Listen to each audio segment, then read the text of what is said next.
Every day, we move through the world guided by rules we rarely question.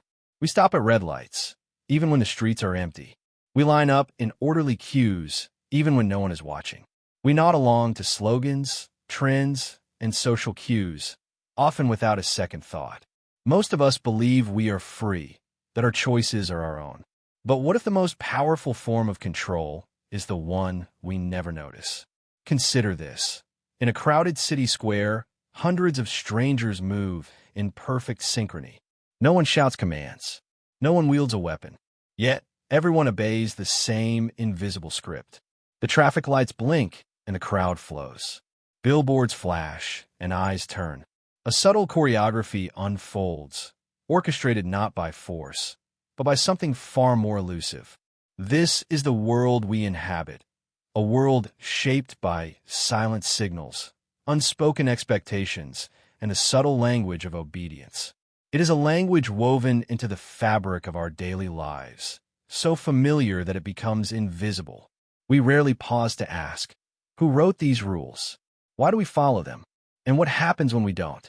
Tonight, we embark on a journey into the shadows of influence. We will travel from the ancient empires that mastered the art of subtle control to the psychological experiments that revealed our hidden vulnerabilities, to the modern media that shapes our desires and beliefs. Along the way, we will uncover the mechanisms that make us obey, without force, without threat, and often without even knowing it. Are you ready to see the invisible strings? Long before the rise of modern governments and mass media, the architects of ancient civilizations understood a profound truth. The most enduring power is not enforced by the sword, but by the mind. In the river valleys of Egypt, the bustling forums of Rome, and the imperial courts of China, rulers and priests wove intricate webs of ritual, myth, and symbolism, tools designed not just to command, but to persuade, to enchant, and to bind. In Egypt, the pharaoh was not merely a king, but a living god. His image was carved into stone, his name spoken in sacred rituals, his authority sanctified by the heavens. The pyramids, rising from the desert, were more than tombs. They were monuments to an order that seemed eternal, a silent message that obedience was not just expected, but divinely ordained. The people did not need to be forced, they believed. Rome, too, mastered the art of subtle control. The Senate and the emperors understood the power of spectacle and ceremony. Triumphs, public games, and grand architecture were not just displays of wealth, but carefully crafted performances. The language of law and citizenship, the oaths sworn before the gods, the myths of Rome's founding, all served to unite the people under a shared identity, a collective story that made obedience feel like belonging. In China, the mandate of heaven justified the rule of emperors, while Confucian rituals shaped every aspect of daily life. Hierarchies were reinforced not by violence, but by the gentle pressure of tradition, respect, and filial piety. The written word itself became a tool of order, its calligraphy a symbol of harmony and discipline. Across continents and centuries, these ancient societies discovered that the most effective control is subtle, almost invisible.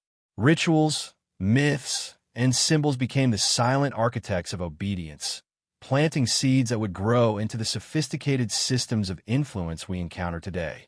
The echoes of these ancient whispers still shape our world, reminding us that the language of power is as old as civilization itself. Why do we obey?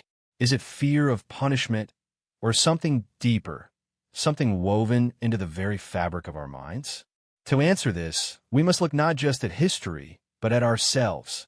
In the early 1960s, psychologist Stanley Milgram set out to test the limits of human obedience. Volunteers were told they were participating in a study on learning and memory. In reality, they were being asked to administer what they believed were painful electric shocks to another person, simply because an authority figure in a lab coat told them to. The results were unsettling. Over 60% of participants continued to deliver shocks, even as the learner screamed in pain, simply because they were told it was necessary. The lesson was clear: ordinary people, under the right conditions, will obey authority, even when it goes against their conscience. But Milgram's experiment was just the beginning. Solomon Asch, in the 1950s, demonstrated how easily we conform to group pressure. In his famous line judgment test, participants were asked to match the length of lines. When Confederates in the group deliberately gave the wrong answer, most people went along with the group, even when the truth was obvious. The fear of standing out, of being the lone dissenter, proved stronger than the evidence of their own eyes.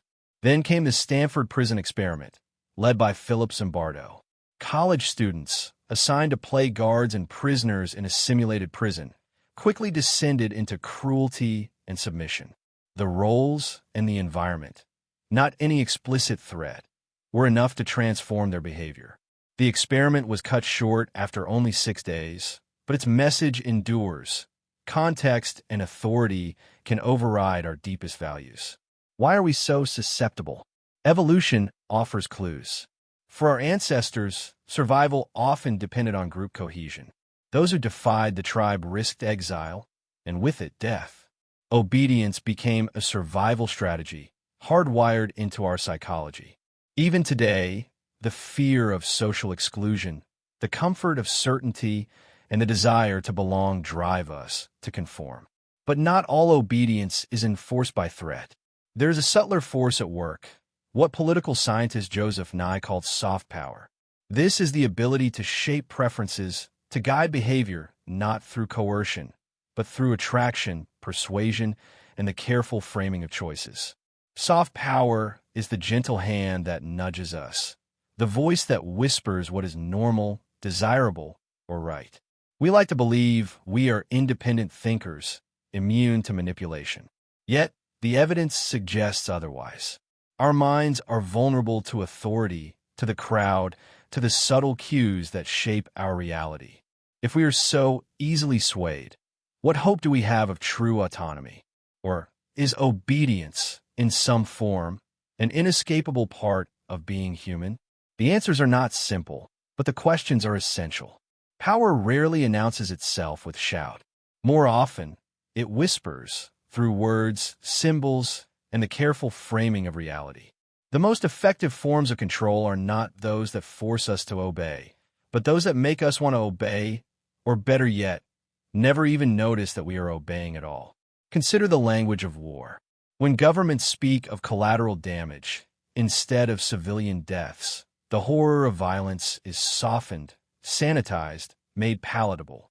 The words themselves become a shield, protecting us from the raw truth. In the same way, enhanced interrogation replaces torture and neutralize the target stands in for kill. These are not just words. They're tools of power, shaping what we see, what we feel, and ultimately, what we accept. Politicians are masters of this subtle language.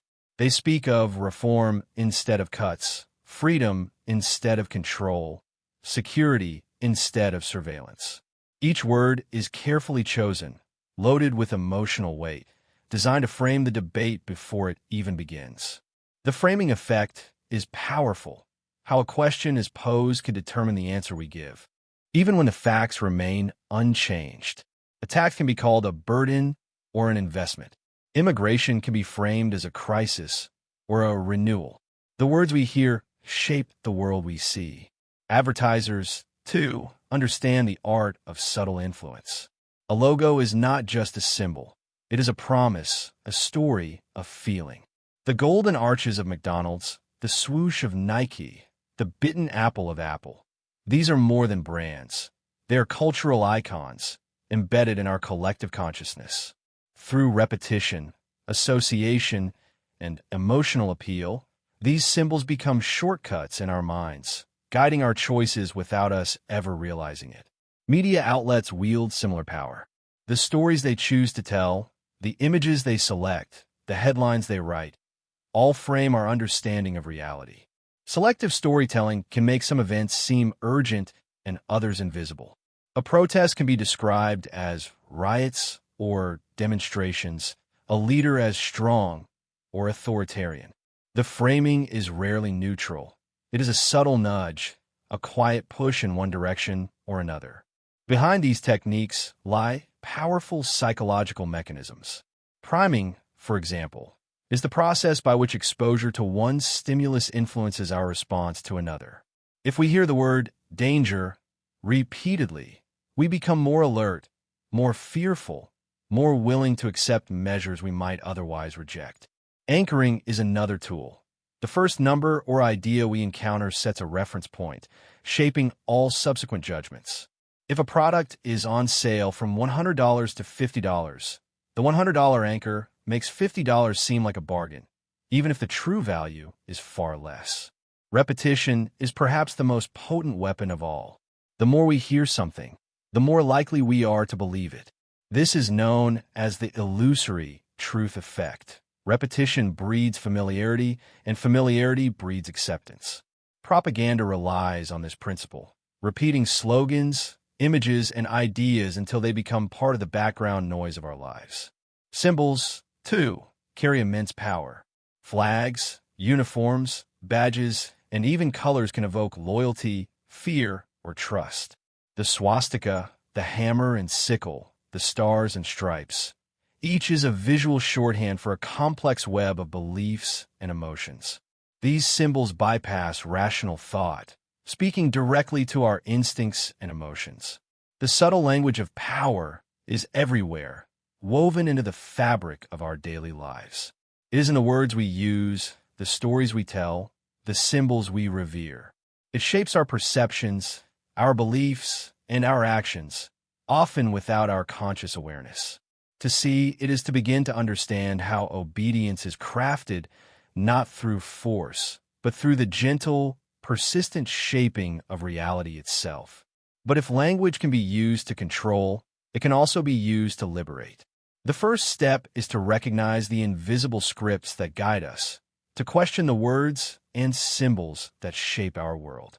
Only then can we begin to reclaim the power of our own perception and perhaps write a new story for ourselves. In the ancient world, obedience was shaped by myth and ritual. In the modern world, it is shaped by something far more pervasive, technology. Today, the subtle language of power has been amplified, automated, and embedded into the very architecture of our digital lives.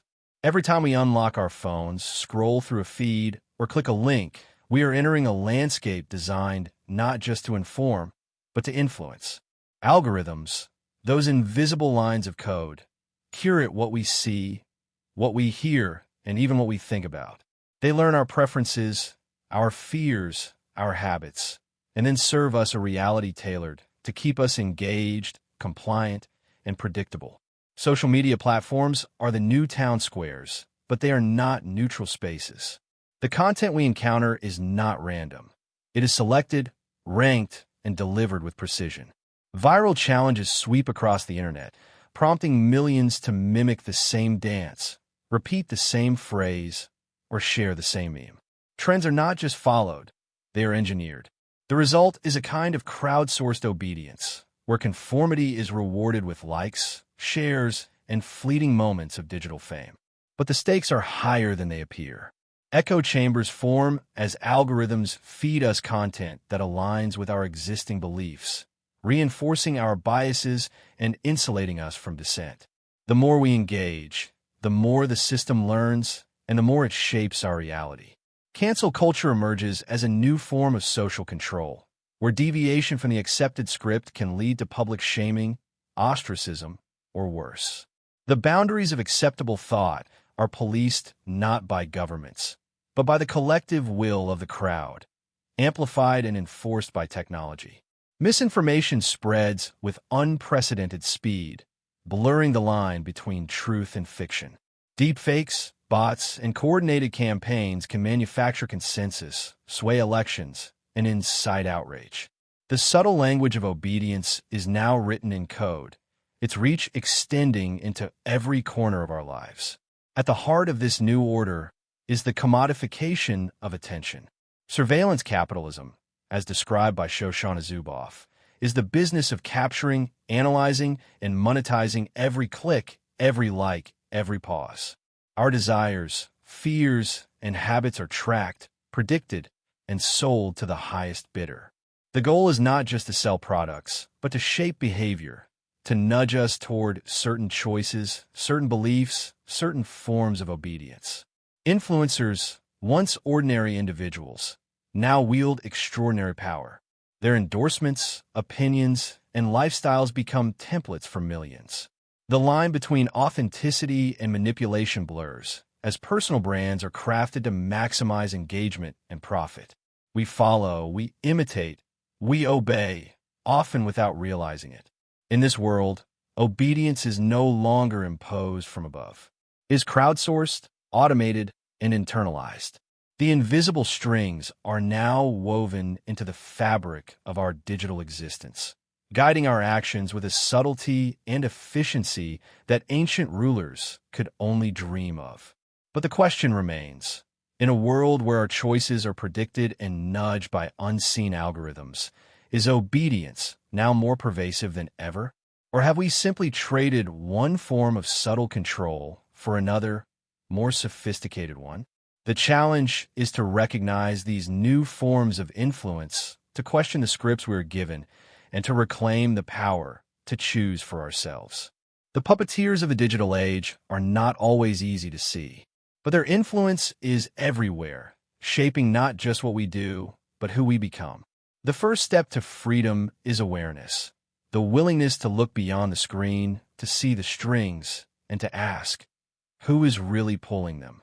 Throughout history, there have always been those who sense the invisible strings and dare to resist. Their stories remind us that while the language of obedience is powerful, it is not unbreakable. Consider the whistleblowers who risk everything to expose hidden truths. Figures like Edward Snowden and Chelsea Manning saw through the official narratives and chose to reveal what others were meant to ignore. Their actions sparked global debates about privacy, surveillance, and the boundaries of state power. They remind us that even in a world saturated with subtle control, individuals can disrupt the script. Dissidents and activists, from Václav Havel in communist Czechoslovakia to Malala Yousafzai in modern Pakistan, have challenged the stories imposed by those in power. They refuse to accept the roles assigned to them, using their voices to inspire others to question, to doubt, and to imagine alternatives. Their resistance was not always loud or violent. Often, it began with a simple act of saying no, of refusing to play along. But resistance is not only the domain of heroes. It can begin in small, everyday acts of awareness. Media literacy, learning to question sources, to recognize bias, to seek out multiple perspectives, is a shield against manipulation. Skepticism, not as cynicism, but as curiosity, is a tool for cutting through the fog of propaganda and spin. Self-reflection, the willingness to examine our own beliefs and habits, is perhaps the most powerful form of resistance. It is easy to point to external forces, but harder to confront the ways we participate in our own obedience. Breaking the spell of subtle control is not easy. The forces that shape us are ancient, sophisticated, and deeply embedded. But awareness is the first step. To see the invisible strings is to loosen their grip, to question, to doubt, to imagine alternatives. These are the seeds of autonomy. The journey toward freedom begins not with rebellion, but with awakening. It is a quiet revolution, one that starts within. And it is a revolution that each of us, in our own way, can choose to join. As our journey comes full circle, we return to the city square. The same crowds move in synchrony. The same signals guide their steps. But now, something has changed. The invisible strings are no longer hidden. They shimmer just beneath the surface, waiting to be noticed. The subtle language of obedience is everywhere. It is in the words we hear, the images we see, the habits we repeat without thinking. It is in the stories we are told and the ones we tell ourselves. But awareness transforms everything. Once we see the patterns, the scripts, the gentle nudges that shape our choices, we are no longer passive participants. We become observers, and, more importantly, we become decision makers. The most dangerous chains are the ones we cannot see. They are forged not from iron, but from ideas, expectations, and the quiet pressure to conform. Yet the act of seeing is the first act of freedom. To recognize the subtle language that governs us is to reclaim the possibility of choice. Obedience is not always wrong, nor is rebellion always right. The real question is whether we are choosing or simply following. In a world filled with invisible influences, the responsibility to question, to reflect, and to decide becomes more urgent than ever. So, as you step back into your own life, look for the invisible strings. Notice the words, the symbols, the stories that guide you. Ask yourself, are you obeying out of habit or out of choice? The answer is yours to find, and the freedom, yours to claim. Obedience is rarely a simple matter of right or wrong. More often, it exists in a gray zone, a space where following orders or going along with the crowd can quietly transform into something far more troubling: complicity. History offers chilling reminders of how ordinary people, simply doing their jobs, can become part of extraordinary harm.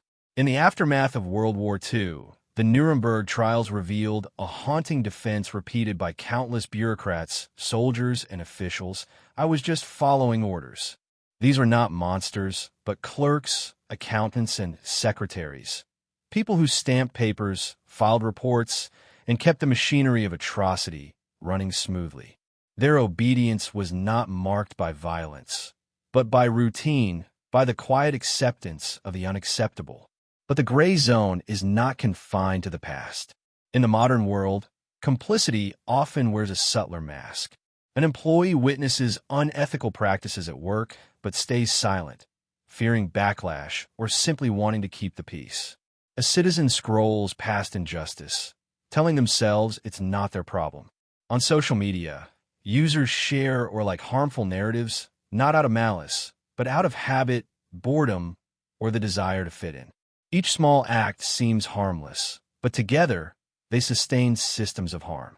Psychology helps explain how this happens.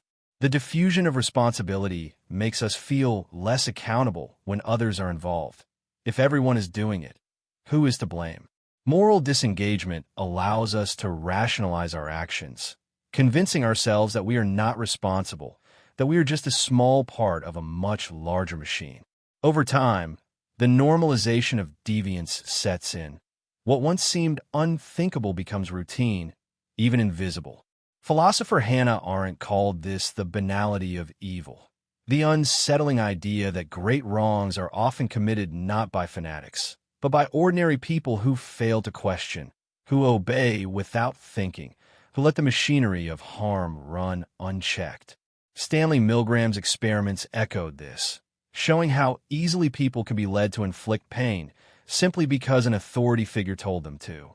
The line between obedience and complicity is not always clear. Systems of power use subtle language, social cues, and gradual shifts to blur that line, making it easy to slip from passive compliance into active participation. The real danger lies not in the existence of evil, but in our capacity to become part of it without ever noticing. At what point does obedience become moral failure? How do we recognize when we're no longer just following, but enabling? In a world where the greatest harms are often committed by ordinary people obeying subtle cues, what responsibility do we bear for the systems we inhabit? The answers are uncomfortable, but necessary. To confront the gray zone is to confront ourselves, to ask not just what we are told to do, but what we are willing to accept and at what cost.